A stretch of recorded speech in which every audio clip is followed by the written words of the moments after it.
12ஆம் வகுப்பு வேதியியல்ல பாடம் 1 மெட்டலர்ஜியில் இம்பார்ட்டன்ட் டாபிக் அப்படின்னு பார்த்தோம்னா எலிங்கம். எலிங்கம் டயக்ராமில் 1 மார்க் கொஷின் வரலாம், இல்லை ஒரு 3 மார்க் கொஷின். என்னென்ன 3 மார்க் கொஷின் இதில் இருக்குது அப்படின்னு பார்த்தோம்னா, புக் பேக் கொஷினாக லிமிட்டேஷன்ஸ் ஆஃப் எலிங்கம் டயக்ராம் இருக்குது. அப்சர்வேஷன் நம்ம ஒரு 3 மார்க்கில் கேட்கலாம், அப்ளிகேஷன் ஒரு 3 மார்க்கில் கேட்கலாம். ஸோ அப்போது எல்லாத்துக்கும் ஒரு 3 பாயிண்ட் தெளிவாக இருக்கணும். முதல்ல எலிங்கம் டயக்ராம் எதுக்கும் வரைஞ்சிருக்கும், அது ஒரு 1 மார்க் கொஷின். அப்போது Ellingham diagram is a floated, அதாவது a graph floated between standard gives free energy change and temperature for the formation of various metal oxides. Okay, ஒரு பாயிண்ட் ஆச்சு. அப்போ delta G naught versus temperature அப்படின்றது 1 mark கிடச்சிச்சு. அடுத்தது இந்த Ellingham diagram observation பாருங்க. அதில் சில கோடுகள் மேல் நோக்கி போகுது, ஒரு கோடு பர்பண்டிகுலராக, அதாவது ஒய் ஆக்சிஸ்க்கு பர்பண்டிகுலராக இருக்குது, ஒரு கோடு கீழ் நோக்கி வருது.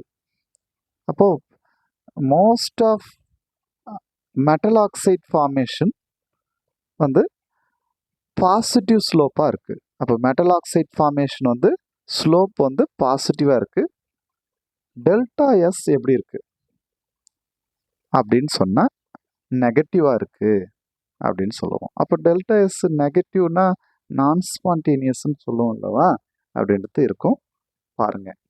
Second one, carbon monoxide formation. Carbon monoxide formation வந்து நெகட்டிவாக இருக்கும், straight line with negative slope. Temperature increase ஆக அந்த லைன் குறைஞ்சிட்டே வரும். This indicates it is a very stable at high temperature. இதனுடைய டெல்டா எஸ் எப்படி இருக்கும் அப்படின்னா பாசிட்டிவாக இருக்கும்.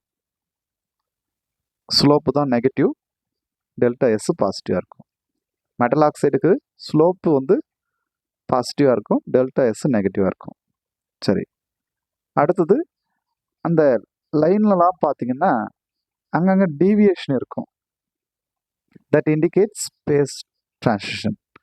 Breaks or change in slopes at a certain temperature, it is due to phase transition அப்படின்னு சொல்லியிருப்பாங்க. இது 3 அப்சர்வேஷன். அடுத்து 1 மார்க் கொஷனில் பார்த்தீங்கன்னா கார்பன் டை ஆக்சைடு ஃபார்மேஷன் வந்து பர்பண்டிகுலர் டு டெல்டா ஜியாக இருக்கும். புக்கில் வந்து 1 மார்க்கில் வந்து parallel to delta G நாட்னு கொடுத்துருப்பாங்க. That is wrong statement. ஐடென்டிஃபிகேஷனில் தெரிஞ்சுக்க வேண்டியது. அடுத்தது பார்த்தோம்னா இப்போ கடைசியாக நம்ம புக் பேக் கொஷின் லிமிட்டேஷன்ஸ்க்கு வந்துடும். இது எதெல்லாம் எக்ஸ்பிளைன் பண்ணுதுன்னா, ஆமாம், என்ன ரெடியூசிங் ஏஜென்ட் யூஸ் பண்ணலாம், எந்த டெம்பரேச்சரில் ரெடக்ஷன் செய்யலாம், அந்த தெர்மோடைனமிக் ஸ்டெபிலிட்டி எல்லாம் எக்ஸ்பிளைன் பண்ணுது. But it does not explain rate of reaction.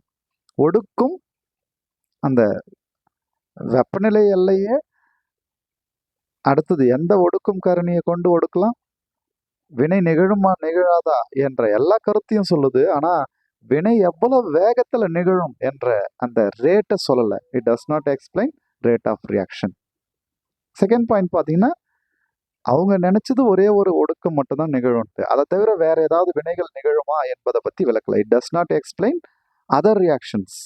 துணை வினைகள் நிகழுமா என்பதை பற்றி இது விளக்கவில்லை.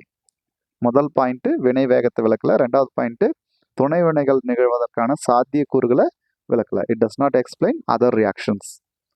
சரி, இந்த உலோக ஆக்சைடுகள் உருவாகக்கூடிய அந்த வினைக்கு டெல்டா ஜி எப்படி விளக்கியிருக்காங்க அப்படின்னா, வினைப்படு பொருள் மற்றும் வினைவிளை பொருள் சமநிலையில் உள்ளதாக கொண்டு விளக்கப்பட்டிருக்கு. ஆனால் இது எல்லா நேரத்துக்கும் உண்மை அல்ல. So delta G not based on equilibrium between reactants and products னு explain பண்ணியிருக்காங்க, which is not always true. It is a very important question. நல்லா படித்து ரெடியாக இருங்க. Thank you.